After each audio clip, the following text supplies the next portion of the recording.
Bible ఒక పాత పుస్తకం గదా! అన్నీ దాంట్లో కట్టుకథలే ఉంటాయేమో!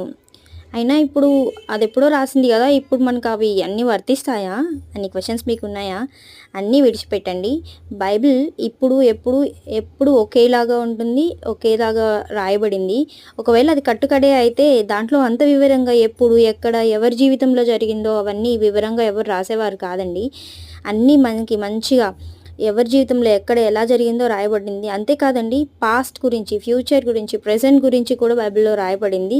చాలా ఎగ్జాంపుల్స్ నేను మీకు స్క్రీన్‌లో చూపిస్తూ ఉన్నాను. మన పాస్ట్ గురించి తెలుసుకుంటే భూమి ఎలా ఏర్పడింది, వాటర్ సైకిల్ గురించి చెప్పడం కానీ అదంతా పాస్ట్ గురించి బైబిల్‌లో ముందే రాయబడింది. ఇంకా ప్రెజెంట్ మనం ఇప్పుడు చూసుకుంటే యుద్ధాలు జరుగుతున్నాయి గదా! యుద్ధాల గురించి కూడా రాయబడింది. ఇంకా ఫ్యూచర్ మనం చూస్తే ఫ్యూచరే కాదు, అలాగే ఇప్పుడు జరిగే మన చుట్టూ ఉండే ప్రజల గురించి ఎలాంటి కైండ్ ఆఫ్ పీపుల్ మధ్యలో మనం జీవిస్తూ ఉన్నాం, ప్రపంచం ఎలా ఉంటుంది